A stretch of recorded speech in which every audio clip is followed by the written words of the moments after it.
Hello friends, very good morning. आज के session में देखिए हम पॉलिटी और कॉन्स्टिट्यूशन पे आधारित टॉप एमसीक्यू पे बात करेंगे। आपसे रिक्वेस्ट है, प्लीज़ वीडियो क्विट मत कीजिएगा। अपना 2 से 3 मिनट जरूर दीजिएगा। आपको सेशन पसंद आए तो फुल एंजॉय कीजिएगा और फीडबैक प्लीज़ दीजिएगा। देखिए मुझे ना फीडबैक मिल नहीं पा रहा है, तो मुझे पता नहीं चल पा रहा है, तो ये आपसे हम्बल रिक्वेस्ट है कि फीडबैक ज़रूर दीजिएगा वीडियो को। अगर आपको लेक्चर पसंद आए तो लाइक कीजिए, नहीं पसंद आता तो डिसलाइक कीजिए। कमेंट में आप बताइए कि कहाँ पे प्रॉब्लम हो रही है, ठीक है, जिससे इंगेज नहीं मिल रहा है, ठीक है। तो चलिए इस सेशन को स्टार्ट करते हैं और आप प्लीज़ एंजॉय कीजिए इस सेशन को और अपने पॉलिटी और कॉन्स्टिट्यूशन से रिलेटेड टॉप एमसीक्यू को टच कीजिए, ठीक है। तो देखते हैं आज का फर्स्ट क्वेश्चन। फर्स्ट क्वेश्चन क्या आपसे पूछ रहा है, आपसे ये बोला जा रहा है कि जो दिए गए अनुच्छेद हैं, इसमें जो अनुच्छेद 14 में वर्णित समानता के अधिकार का जो अपवाद है वो कौन है, ठीक है। ये जो अनुच्छेद आपको 76, 352, 356, 361 जो भी आर्टिकल्स दिए हुए हैं, अब इनमें से समानता के अधिकार का अपवाद कौन है, ठीक है। तो इसका सही जवाब आप कमेंट सेक्शन में डाल सकते हैं अगर आपको पता है, ठीक है। तो इसका सही जवाब है अनुच्छेद 361, ठीक है। तो अनुच्छेद 361 क्या है, इस क्वेश्चन का सही जवाब है। देखिए अगर इसमें से 2 या 3 ऑप्शन सही होता तो आपका ऑप्शन नंबर ये लास्ट ऑप्शन आपका सही होता। अगर इनमें से कोई भी सही नहीं होता तो उपरोक्त में से कोई नहीं पे ट्रिक कर सकते थे, लेकिन इसका सही जवाब है अनुच्छेद 361। अब ये है क्या और ये बात क्या है, अपवाद का मैटर क्या है, उसे समझते हैं। देखिए अनुच्छेद 14 से लेके 18 तक में समानता की बात की जाती है, ठीक है, राइट टू इक्वालिटी, ठीक है। तो समानता में क्या होता है, जैसे आपका जो भी राइट्स मिला हुआ है उसके संरक्षण के जो प्रावधान है, ठीक है, वो कानून के समक्ष सभी नागरिकों के लिए जैसे हैं वैसे आपके भी होंगे, यानी कि इक्वल होंगे, ठीक है। और फिर जो भी आपका समानता का अधिकार है, ठीक है, जो भी अपॉर्चुनिटी है वो भी आपको समान रूप से मिलेगी। ये अनुच्छेद 14 से 18 के बीच में मेंशन है, ठीक है। अब इसमें जो अनुच्छेद 361 है, ये क्या कहता है, ये प्रेसिडेंट और गवर्नर के लिए, जो राष्ट्रपति और राज्यपाल होते हैं उनके लिए क्या करता है, स्पेशल प्रावधान करता है, स्पेशल प्रोविज़न रखता है, ठीक है। वो क्या है उसे जान लेते हैं, ठीक है।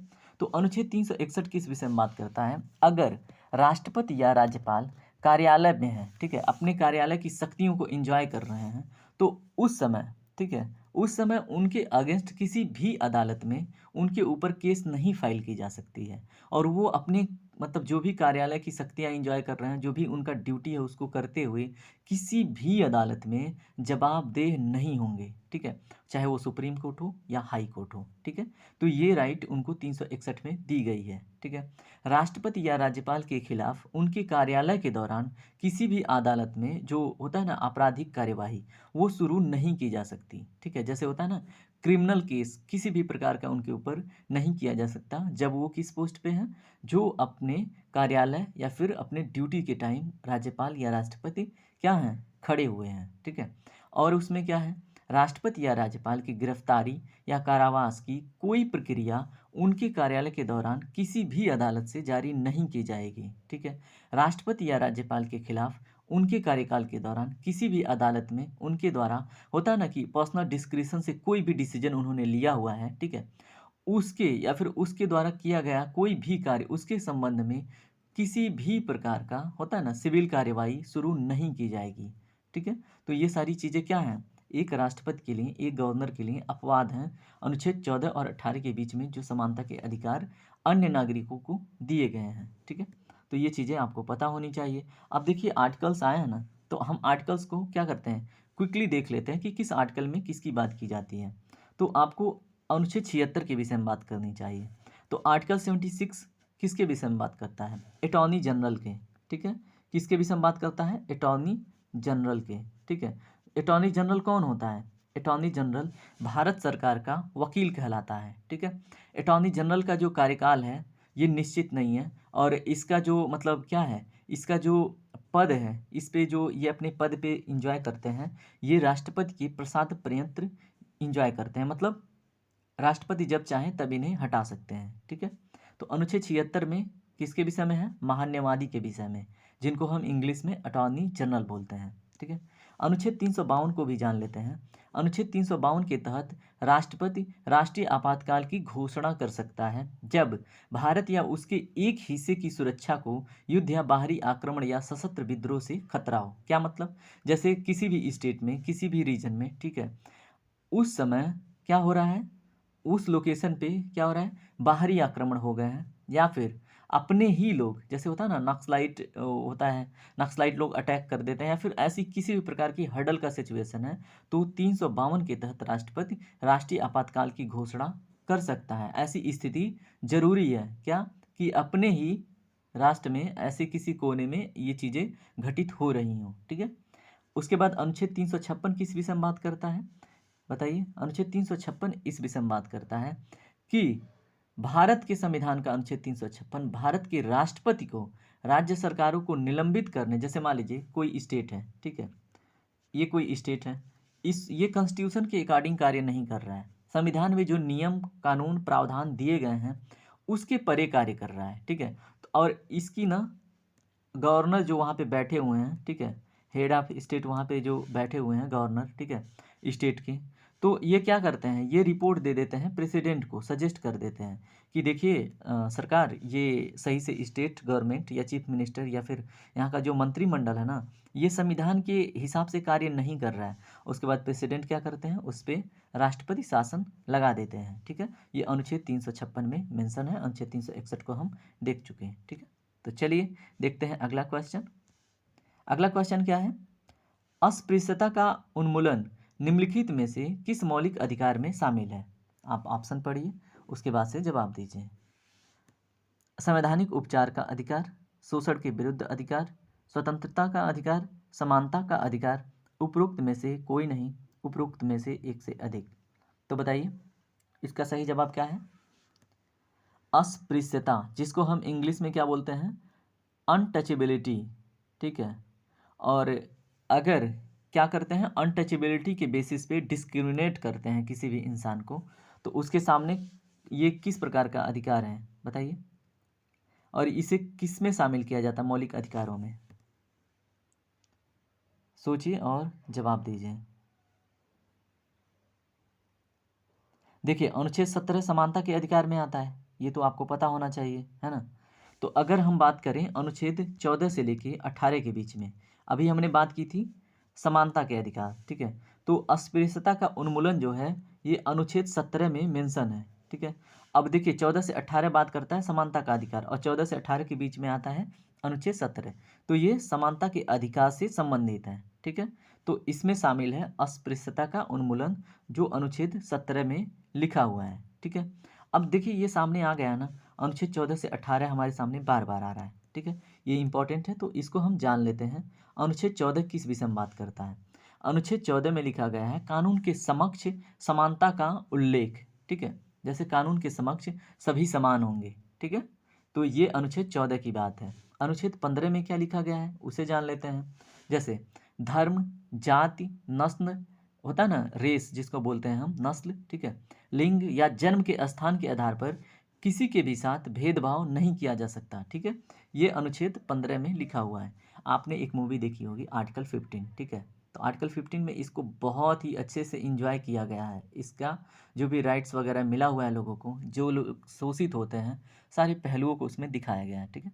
तो आर्टिकल 15 इसी विषय में बात करता है कि आपके साथ आपके रिलीजन के आधार पे, आपके कास्ट के बेसिस पे, आपके रेस के, आपके सेक्स या फिर आपके बर्थ ऑफ प्लेस के बेसिस पे, ठीक है, आपके साथ भेदभाव नहीं किया जा सकता, ठीक है। तो ये चीज़ें आपको पता होनी चाहिए, लेकिन और भी आधारों पे आपको किया जा सकता है, जैसे मान लीजिए आप किसी बीमारी से पीड़ित हैं, ठीक है, और आपको क्या किया जा रहा है, किसी पब्लिक प्लेस में कोई तालाब है, ठीक है, और आप किसी विशेष बीमारी से ग्रसित हैं, तो वहाँ पे पब्लिक की सुरक्षा को देखते हुए आप पे रोक लग सकती है, ठीक है, तो उसे अनुच्छेद 15 या फिर किसी भी अनुच्छेद का हनन नहीं माना जाएगा, ठीक है। तो ये चीज़ पता होनी चाहिए, यानी कि आपके ऊपर कुछ ऐसे बेसिस बना के आपके साथ भेदभाव किया जा सकता है जो पब्लिक के हित में रहे, ठीक है। चलिए अब बात करते हैं अनुच्छेद 17 का, सॉरी 16 का। तो अनुच्छेद 16 में क्या है, सार्वजनिक रोजगार में जैसे जो भी पब्लिक एम्प्लॉयमेंट है उसमें ना समान अवसर मिलेंगे सभी को, ठीक है, इस विषय की जिक्र अनुच्छेद 16 में मिलता है। अनुच्छेद 17 तो आपको मैंने बता ही दिया किस विषय में बात करता है, किस विषय में है, अस्पृश्यता के यानी कि अनटचेबिलिटी के उन्मूलन में, ठीक है, एलिमिनेशन में। और अनुच्छेद 18 किस विषय में बात करता है, अनुच्छेद 18 टाइटल एबोलिशन के बारे में बात करता है, उपाधियों के उन्मूलन की बात करता है। जैसे मान लीजिए पहले क्या मिलता था लोगों को उपाधि, बताइए? नाइटहुड की उपाधि मिलती थी, फिर उसके बाद राय साहब की उपाधि मिलती थी, है ना? जिससे क्या होता कि एक इंसान को एक अलग नज़रिए से देखा जाता था समाज में। वो एक चीज़ से क्या करता था, डिस्क्रिमिनेशन दिखाता था, ठीक है? तो अनुच्छेद 18 इस प्रकार के चीज़ों का उन्मूलन करता है। अगर आपको किसी भी स्टेट या किसी भी गवर्नमेंट के द्वारा कोई भी उपाधि दी जाती है तो इसमें सरकार की और फिर संविधान की सम्मति ज़रूरी होती है। अनुच्छेद 18 में सारी बातें लिखी हुई हैं, ठीक है? तो ये चीज़ पता होना चाहिए। क्वेश्चन नंबर 2 इस तरह से कंप्लीट होता है। क्वेश्चन नंबर 3 देखिए ध्यान से, भारत में संपत्ति के अधिकार की क्या स्थिति है, बताइए? ये भी बहुत ही इंपॉर्टेंट क्वेश्चन है। अगर आपसे बने तो ज़रूर इसका जवाब आप कमेंट सेक्शन में दीजिएगा। यह एक विधिक अधिकार है जो केवल नागरिकों को प्राप्त है। यह विधिक अधिकार है जो किसी भी व्यक्ति को प्राप्त है। यह मूल अधिकार है जो केवल नागरिकों को प्राप्त है। यह न तो मूल अधिकार है न ही विधिक अधिकार है। ई है उपरोक्त में से कोई नहीं और उपरोक्त में से एक से अधिक। तो इसका सही जवाब क्या हो जाता है क्वेश्चन नंबर 3 का? देखिए, अगर बात करें हम पहले जो संपत्ति का अधिकार था, अभी वर्तमान की स्थिति क्या है? यह एक विधिक अधिकार है, ठीक है? और ये किसी भी व्यक्ति को प्राप्त है। यानी कि ऑप्शन नंबर बी इस क्वेश्चन का राइट आंसर है। लेकिन जब संविधान का निर्माण हुआ था उस टाइम क्या था, ठीक है? उस टाइम इसको आर्टिकल 19, ठीक है, आर्टिकल अनुच्छेद 19 के, ठीक है, आई थिंक EFGH में था, ठीक है? इसे कंफर्म कर लीजिएगा, ठीक है? अनुच्छेद 19 के एच में ये मेंशन था, ठीक है, कि स्वतंत्रता के अधिकार में भारत की संपत्ति में, ठीक है, भारत में संपत्ति के अधिकार को स्वतंत्रता के अधिकार में इंक्लूड किया गया था। और आर्टिकल 31 में भी मेंशन था, ठीक है? अनुच्छेद 31 में भी प्रॉपर्टी का जिक्र किया गया था, ठीक है, मूल अधिकार के रूप में। लेकिन देखिए, अगर प्रॉपर्टी किसी की स्वतंत्रता अधिकार है, ठीक है, स्वतंत्र अधिकार है मौलिक अधिकारों में, तो क्या होगा? जैसे मान लीजिए किसी भी प्रकार का इंस्टीट्यूट इस्टेब्लिश हुआ, ठीक है, वो प्राइवेट सेक्टर में है। अब उसमें आप क्या कर सकते हैं, अगर वो आपकी पर्सनल प्राइवेट प्रॉपर्टी है, अगर कोई वर्ग चाहता है अपना शिक्षा लेना, ठीक है, और वो आपकी पर्सनल प्रॉपर्टी है और उसमें अगर आपको मूल अधिकार प्राप्त हुआ है स्वतंत्रता से रिलेटेड, तो आप लोगों को प्रतिबंधित कर सकते हैं। इससे लोक कल्याण में क्या होगा? बाधा उत्पन्न होगा। अगर वो आपका मौलिक अधिकार में स्वतंत्रता का अधिकार है, ठीक है, क्या? संपत्ति का अधिकार, तो फिर आप वहाँ से कोई इम्पोर्टेंट रोड गुजरने वाली या फिर भारत सरकार के द्वारा पब्लिक के हित में कुछ निर्माण करना है तो आप उसे करने ही नहीं देते, क्योंकि संविधान में उसके अगेंस्ट बातें लिखी गई होती है ना। तो इसलिए इसका क्या किया गया, हटाया गया इसको, इसमें अमेंडमेंट किए गए, संपत्ति के अधिकार को मौलिक अधिकार के खाके से हटा के अलग रखा गया। तो इसमें क्वेश्चन बन सकता है कि कौन सा संविधान संशोधन हुआ जिसमें मौलिक अधिकार में जो संपत्ति का अधिकार था, ठीक है, उसको हटा दिया गया और उसको एक विधिक अधिकार बना दिया गया। तो वो था 44th कॉन्स्टिट्यूशन अमेंडमेंट। कब हुआ था बताइए? 44वां संविधान संशोधन 1978 में हुआ था, ठीक है। तो ये चीज़ें आपको याद होनी चाहिए, आपके दिमाग में टिकी रहनी चाहिए, ठीक है। तो अनुच्छेद बताइए 19 में पहले मेंशन था, 19 के एच में, और उसके बाद से क्या किया गया, इसको हटा के 300A में कर दिया गया, ठीक है। इसको 31 और 19H से हटा के 300A में कर दिया गया, ठीक है। तो ये चीज़ पहले ये पार्ट 3 में था, ठीक है, फंडामेंटल राइट किस में है, पार्ट 3 में, और उसके बाद 300A किस पार्ट में है बताइए? ये है आपके किस पार्ट में, 12वें में, ठीक है, पार्ट 12, ओके, या फिर इसको पार्ट 12 लिख लीजिए, ठीक है। तो ये चीज़ आपको पता होना चाहिए।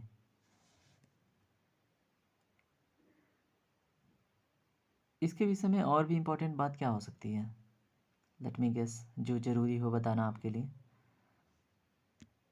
तो इसमें इम्पोर्टेंट क्या हो सकता है, आई थिंक ये क्वेश्चन कंप्लीट होता है, ठीक है।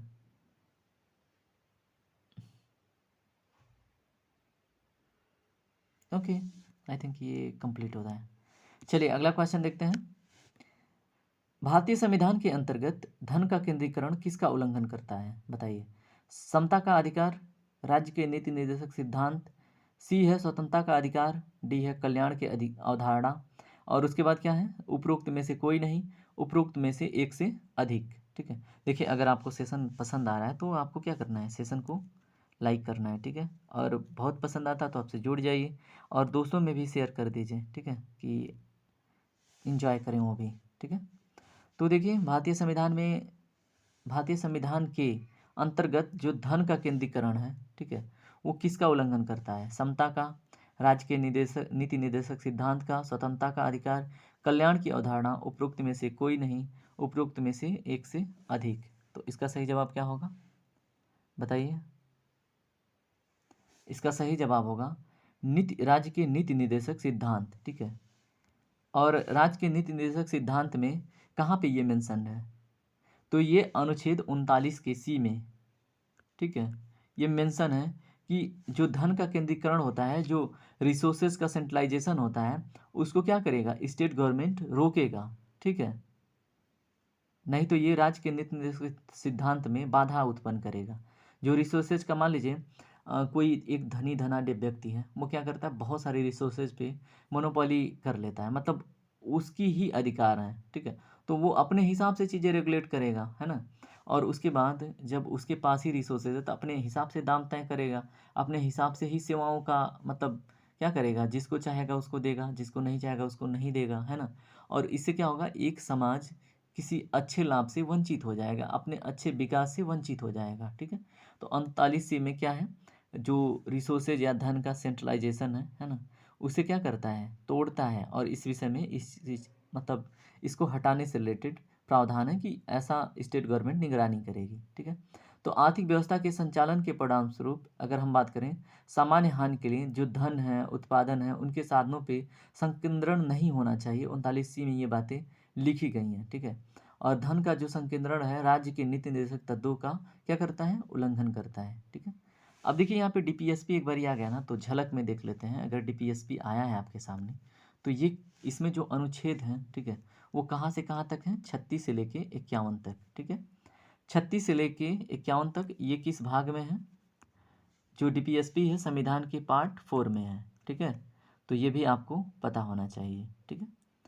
ओके, अगर इससे रिलेटेड मान लीजिए डीपीएसपी सामने आ ही गया तो और जान लीजिए ये भारत में किस संविधान से बारो किया गया है? तो आयरलैंड के कॉन्स्टिट्यूशन से, ठीक है। तो आयरलैंड के संविधान से इसको अपने वहाँ अपने संविधान में इंक्लूड किया गया है। और आयरलैंड ने कहाँ से अपने वहाँ लिया था? आयरलैंड ने स्वीडन से लिया था। कहाँ से? सॉरी, स्वीडन से नहीं, स्पेन से लिया था। स्वीडन बाई टंग स्लिप से निकला, ठीक है। तो ये चीज़ आपको पता होना चाहिए। आयरलैंड ने कहाँ से लिया था? स्पेन से। स्पेन का कहाँ की कंट्री है? पुर्तगाल के बगल में एक यूरोपियन कॉन्टिनेंट की कंट्री है, ठीक है। तो इससे ज़्यादा क्वेश्चन इसके ऊपर बनेगा नहीं, डीपीएसपी को डिटेल में देखेंगे, ठीक है, क्योंकि इसके अंदर से भी क्वेश्चन बनते हैं। अभी ओवरव्यू में इतना ही। अगला क्वेश्चन देखते हैं। किसने कहा निर्देशक सिद्धांत लक्ष्य और आकांक्षाओं का घोषणा पत्र है? जो डीपीएसपी है वो आकांक्षाओं का घोषणा पत्र है। ये स्टेटमेंट या निर्देशक सिद्धांत जो लक्ष्य हैं उसके, वो आकांक्षाओं का घोषणा पत्र है। इस प्रकार से क्वेश्चन घुमा के पूछ सकता है। तो किसने कहा? B N. Rau, K C. Wheare, Panikkar, Laski, उपरोक्त में से कोई नहीं और उपरोक्त में से एक से अधिक। तो इसका सही जवाब क्या होगा बताइए? क्वेश्चन नंबर 4 का राइट, सॉरी क्वेश्चन नंबर 6। एक क्वेश्चन क्विट हुआ क्या? कोई क्वेश्चन? अच्छा, एक क्वेश्चन यहाँ से बीच से निकल गया है, ठीक है। तो क्वेश्चन नंबर 6 का राइट आंसर क्या होगा बताइए? इसका सही जवाब क्या होगा? ये बात कहने वाले व्यक्ति हैं के.सी. वियर जी, ठीक है। के.सी. वेयर, ठीक है। इनको व्हीलर भी बोलते हैं लेकिन आप के.सी. वेयर पढ़िए, ठीक है। इन्होंने कहा है इस विषय में कि जो डीपीएसपी है जो उसके लक्ष्य हैं वो आकांक्षाओं के घोषणा पत्र हैं, ठीक है। तो ये चीज़ आपको पता होना चाहिए। के.सी. वेयर जी ने डीपीएसपी के जो सिद्धांत हैं उसके बारे में ऐसा कहा है। तो डीपीएसपी हमने देख लिया, कॉन्स्टिट्यूशन में आर्टिकल 36 से 51 के बीच में दिए गए हैं। पार्ट कौन सा है? पार्ट 4 है, ठीक है। और इसमें ना ये किसके विषय में बात करता है? कल्याण जो होता है ना, वेलफेयर स्टेट का, ठीक है। स्टेट का क्या, ये किस विषय में फिर इसका कॉन्सेप्ट क्या होता है डीपीएसपी का? अगर आपसे कहीं ये पूछे कि कल्याणकारी राज्य की जो अवधारणा है वो संविधान के किस भाग में मिलता है, तो पार्ट 4 में, डीपीएसपी में, ठीक है। जो कल्याणकारी राज्य की अवधारणा, ठीक है, तो कहाँ पे मेंशन है? डीपीएसपी में, ठीक है, ये चीज़ आपको पता होना चाहिए। ओके।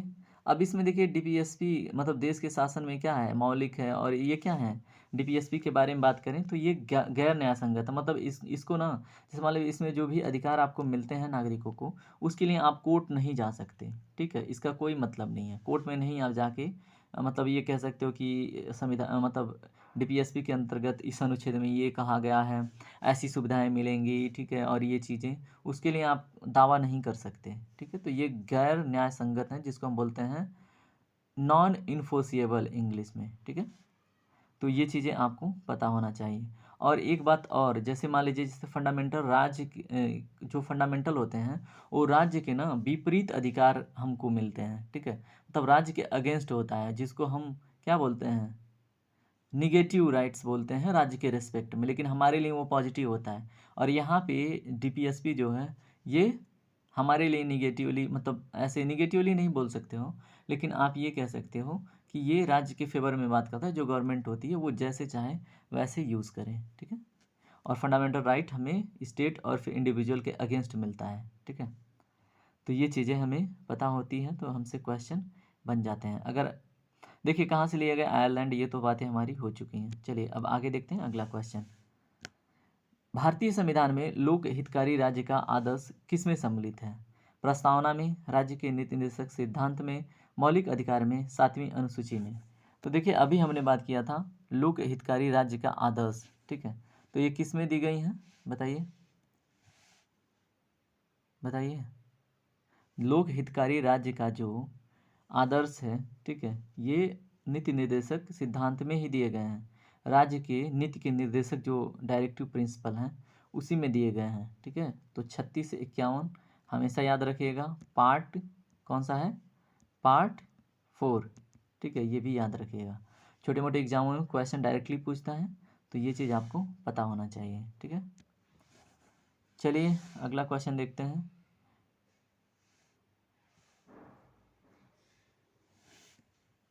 पंचायती राज किस संवैधानिक निर्देशों के तहत स्थापित किए गए हैं? मौलिक अधिकार, मौलिक कर्तव्य, राज्य के नीति निर्देशक तत्व, उपरोक्त में से कोई नहीं।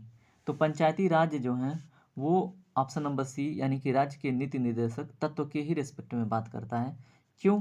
क्योंकि अनुच्छेद 40 जो है ये 36 से लेके 51 के बीच में आता है। ठीक है, और अनुच्छेद 40 में ही पंचायतों का जिक्र है, विलेज का इस्टेब्लिशमेंट है, गाँव का स्थापना है, अनुच्छेद 40, जो एक गांधीयन प्रिंसिपल है। ठीक है, गांधीयन प्रिंसिपल। ठीक है, अनुच्छेद 40 के विषय में इतना जानने के बाद क्या जानेंगे आप? ठीक है, गांधीयन प्रिंसिपल जान लिया, किसके अंतर्गत आता है। अच्छा ठीक है, एक हम इसमें ऐड ऑन करते हैं, जो पंचायती राज का व्यवस्था आया था कॉन्स्टिट्यूशन में, कब इंक्लूड किया गया? 73rd constitutional amendment. ठीक है, कब हुआ था? 1992। ठीक है, इसमें हुआ था, उसी से क्या हुआ, ये अस्तित्व में आया और इसको 1993 से क्या किया गया, लागू कर दिया गया। ठीक है, अब इसके रिस्पेक्ट में अशोक मेहता समिति बात करती है। कौन सी समिति? इसको रिकमेंड किसने किया था? अशोक मेहता समिति ने। ठीक है, तो ये चीज़ें आपको पता होनी चाहिए। अगला क्वेश्चन देखिए, हर 5 साल में राज्य के वित्तीय संबंधों के लिए क्या नियुक्त किया जाता है, बताइए। वित्त आयोग, अंतर्जातीय आयोग, राष्ट्रीय आयोग, केंद्रीय आयोग। इसका सही जवाब क्या होगा? सोचिए, बताइए, जवाब दीजिए। तो इसका सही जवाब क्या होगा? हम्म,